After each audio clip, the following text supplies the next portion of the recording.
Good evening, everyone. Wherever you are listening from, welcome to episode 4 of our podcast, Not the Perfect Crime. It's the 9th of July, 1990. A cold, violent storm is tearing through one of the smallest states in America, Delaware. A couple is out walking their dog along a quiet rural road. Rain is pouring in sheets. Lightning cuts the sky. Water runs like a muddy river along the ditches. As they pass near a patch of woods, the dog suddenly pulls toward the trees. The man lifts his flashlight and freezes. Out of the wet earth, a human skull is staring back at him, with part of a shoulder bone sticking out of the ground. This is no old grave. The rain has washed away the soil just enough to uncover the body. The couple calls 911 immediately.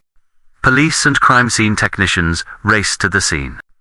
They work like careful archaeologists, peeling away the mud and roots a little at a time, trying to save every possible piece of evidence. Finally, they reveal the entire body. A young woman, buried in a shallow pit, curled up in a fetal position, head tucked toward her knees. The place is isolated, a forgotten cut-off road in the woods. Whoever chose it knew exactly what they were doing. They believed no one would ever find her, or that if someone did, it would be long, long after the truth had vanished. The medical examiner arrives on site.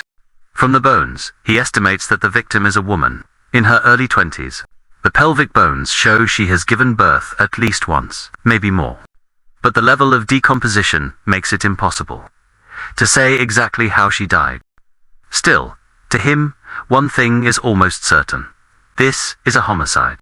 To find out who she is, detectives start with the basic step. They pull every missing person report they can find, from Delaware and the neighboring states. One report stands out. A young mother named Mirana Napolitano, mother of 2 small children, reported missing 18 days earlier, in the neighboring state of New Jersey. Her cousin had filed the report and insisted, Mirana is not the kind of woman who abandons her kids and disappears. The description in that report matches the body in the woods. At this stage of the story, there's something you need to know. Mirana didn't vanish in Delaware. She disappeared in Newcastle County, New Jersey, in a town called Clifton. The New Jersey investigator in charge of her case is Detective Delaware police call him, share everything the medical examiner has found, and ask him to confirm the identity. Dental records are compared. The expert looks at the x-rays, tooth by tooth, root by root. There is no doubt. The woman in the shallow grave is Mirana Napolitano. Mirana disappeared on June 21, 1990. 2 days after that, her husband, Eric Napolitano, walked into the police station in New Jersey with his mother, Caroline, and one of Mirana's sons. He wasn't there to ask for help. He was there to cancel the missing person report. Eric told Detective Donato, my wife isn't missing. She left. She walked out on me and the kids. Caroline backed him up, nodding and repeating his story. But Donato doesn't buy it. Something in Eric's attitude is off. Too controlled, too rehearsed. As if he'd prepared this version, and come only to clear his own name. So the detective starts talking to the neighbors. The closest neighbor, a woman named Therese, remembers seeing Eric the day before Mirana vanished. She says his face was twisted with rage, like a man on the edge of doing something terrible. She'd often heard shouting from their apartment, threats, insults, doors slamming. If a voice was echoing through the building, it was usually Eric's. Other neighbors say the same thing. Constant arguments, violence just under the surface. Donato digs deeper. Over the previous 2 months, fights between Eric and Mirana had become more frequent and more intense. The reason? Mirana had discovered Eric was seeing another woman. He had, as she told her friends, set up a second life behind her back. When she confronted him, he exploded, screaming that he'd kill her if she ever tried to leave with the children. And that's exactly what she was planning to do. She'd told friends she wanted to take the kids and walk away for good. To Donato, it's clear. Eric has a motive. The detective goes back to talk to him again. Eric is sitting on the front step, soaking in the sun, trying to look relaxed. Donato asks, "When was the last time you saw your wife?" Eric answers almost too quickly. "June 20th. Around 8 in the evening." He adds more details, as if reciting a script. That night, he says, he took the kids and went to dinner at his mother Caroline's place in Manhattan. They stayed late, drove home around 11, and when they came back, Mirana was gone. He claims no one knows where she went. Donato also learns that Caroline and Mirana had a very bad relationship, constant tension, shouting matches, nearly physical fights. That night, Mirana refused to go to Caroline's apartment, so Eric went alone with the kids. The detectives push him. That's not enough reason for a woman to disappear and never call her children. Eric holds his ground. She didn't disappear. She's hiding at her relative's place in the Bronx. The police call those relatives. They haven't seen Mirana. They're worried, just like everyone else. Cornered again, Eric changes his story. Then she must have run off with her lover. But when detectives check that angle, they find nothing. Mirana has no secret boyfriend, no double life, no hidden romantic trips. So Eric improvises a third version. She probably went back to her home country, Puerto Rico. Once again, it's a lie. There's no record of travel, no phone calls, no tickets. By now, investigators are convinced. Eric knows exactly what happened to Mirana, and he isn't talking. They look into his past. What they find is chilling. Eric's name appears as a prime suspect in a murder case from April 29, 1980. The victim was a woman named Gladys Matos, a mother killed in the Bronx. She'd been shot in the face 6 times, on a street near her home, left in a pool of her own blood. No weapon was ever recovered. There were no eyewitnesses. But the detectives back then were sure the main suspect was Eric. Why? Because Gladys had filed a complaint against him for abusing her daughter, Eric's girlfriend at the time. He had every reason to hate her. Police interrogated him, but he outlasted them. Cold, stubborn, saying nothing useful. Without physical evidence, the case stalled. Digging further, they find another unsolved case. In June 1984, a young woman named Marilyn Calidoro was found dead in a national park in eastern Pennsylvania. Her body was wrapped in a mattress cover and tied with a rope. The medical examiner concluded she had been pregnant, beaten, tortured, and stabbed with a sharp object in the head, face, and neck. Her identity remained unknown for 2 years because no one had entered her into the missing persons database. She had simply vanished on paper. Again, Eric had been romantically involved with her. Again, he claimed he had an alibi. He said he was sleeping at his mother's house the night Marilyn was killed, and Caroline confirmed that story. There was suspicion, but no solid proof. Now, after Mirana's body is found, all these shadows gather around Eric. There is one more complication. Caroline, his mother, isn't just any protective parent. She works for the New York police, in a unit that has access to the missing persons database. If anyone could hide or tamper with records, it would be her. Detective Donato is convinced. Eric is a serial killer, and Caroline has been covering for him for years. But suspicion isn't enough. He needs evidence. With permission from the prosecutor, investigators search Eric's New Jersey home and the storage areas around the building. Near the dumpster, they find a long cardboard box, the kind used to ship car bumpers. Printed on the side, Toyota Corolla. Eric owns a Toyota Corolla. The size of the box, its shape, its presence in that exact place. It all triggers a terrifying thought. Could this box have been used to transport Mirana's body from New Jersey to the woods of Delaware? They send it to the FBI lab in Washington for microscopic analysis, hoping to find hair, fibers, anything that might connect it to Mirana. At the same time, they request Eric's phone records. One call catches their attention. A late-night call, around 3:45 in the morning, the night before Mirana disappeared. It was placed from Eric's home line to a man named Al Giovanni. Giovanni is a close friend of the family, almost like an uncle. especially to Caroline. When the police ask Al about the call, he denies everything. No, Eric didn't call me that night. Even when they show him the phone bill, he sticks to his story. Investigators know he's lying, but they can't make him talk. The prosecutor even offers him a deal. They'll erase several serious charges against him. Charges related to the mafia. If he tells the truth about Eric. Al refuses. Silence is safer. Without his testimony, and without lab results yet, they still don't have enough to arrest Eric. Meanwhile, Mirana's parents are fighting their own battle. In October 1990, after months of legal effort, they finally obtain a court order, granting them the right to see their grandchildren. Eric has blocked them from any contact, refusing to let the kids visit or even call. But when they go to his New Jersey address, they find the apartment empty. Eric and the children are gone. Neighbors don't know where he went. No one has seen him in days.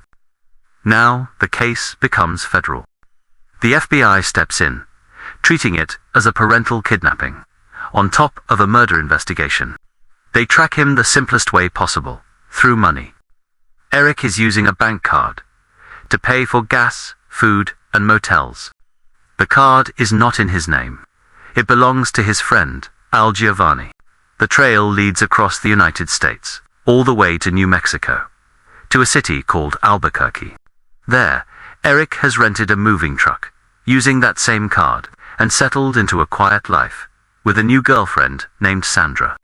Sandra knows nothing of his past.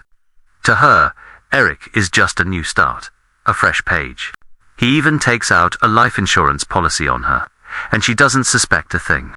She has no idea that the man beside her might have killed before and might kill again. The FBI puts Eric under surveillance and taps his phones. They also bring in a profiler, an expert in criminal behavior, to study his case. The profiler's conclusion is stark. Eric fits the pattern of a sadistic serial killer. He doesn't just kill, he seeks to maximize pain. But unlike many serial killers, who target strangers, Eric focuses on people close to him, wives, girlfriends. The wiretaps show that the person he calls most often is still Al Giovanni. Eric uses payphones in the street to avoid detection, but the FBI records what they can. They discover something alarming. Eric has acquired a handgun. He has told someone that if a judge ever gives Mirana's parents custody of his children, he will kill Mirana's mother, rather than let the kids go. Agents fear that if they wait too long, more people will die. They decide it's time to move. A tactical team is sent to arrest him. They use a ruse, pretending they're just there, to seize items for evidence. As expected, Eric rushes to a payphone and calls Giovanni, panicking about what the police might find in his New Jersey home. Agents listen carefully. They hope he'll slip, say something like, "I'm afraid they'll find where I left Mirana," a clear confession. But Eric and Al speak in half sentences, codes, hints. Nothing explicit enough to stand alone in court. Even so, prosecutors feel ready.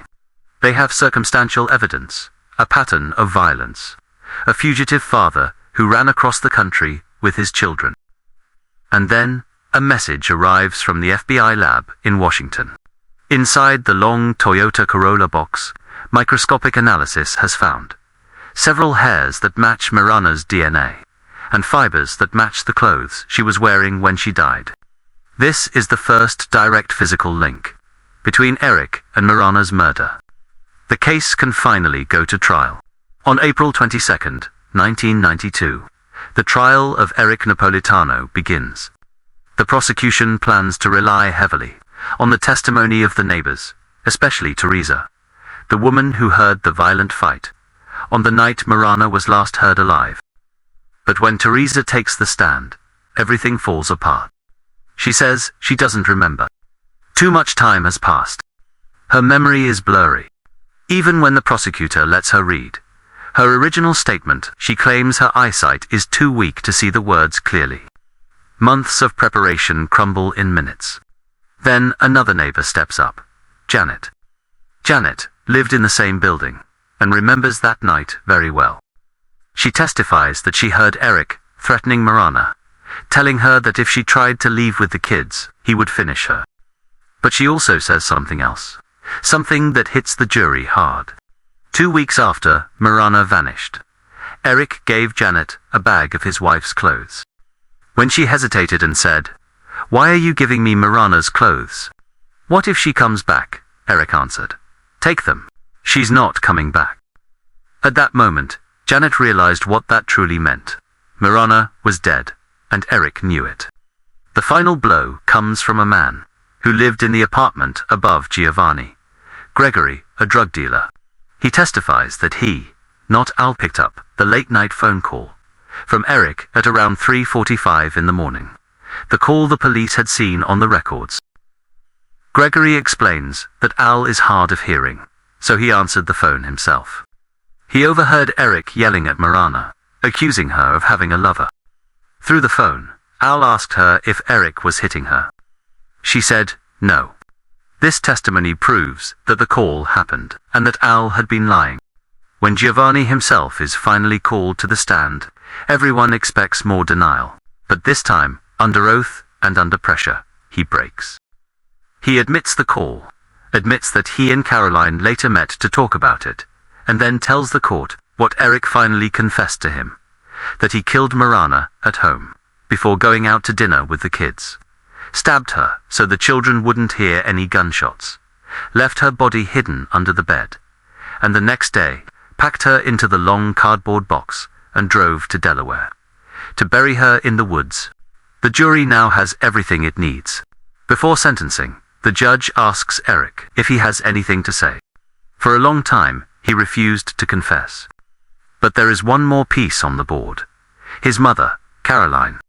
Prosecutors have a thick file of all the times she used her position to hide or manipulate information, shielding him from suspicion, delaying investigations, ignoring warnings.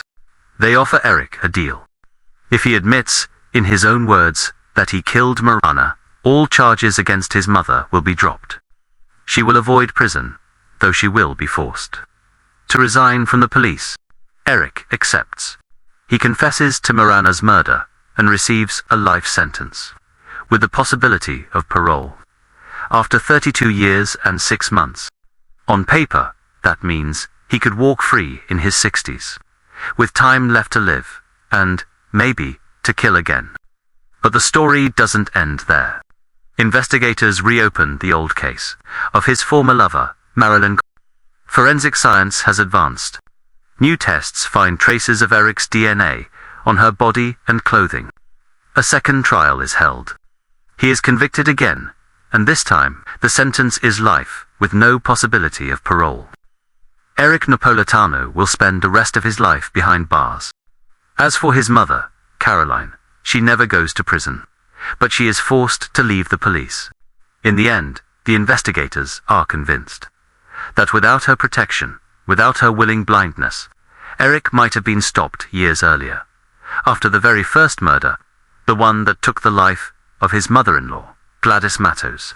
This was the story of Mirana Napolitano, of a dangerous man shielded by his own mother, and of investigators who refused to let victims disappear. Thank you for listening to this episode of our podcast. If you'd like more stories like this, don't forget to follow and share it with someone who loves true crime as much as you do. Until next time, stay safe and trust your instincts.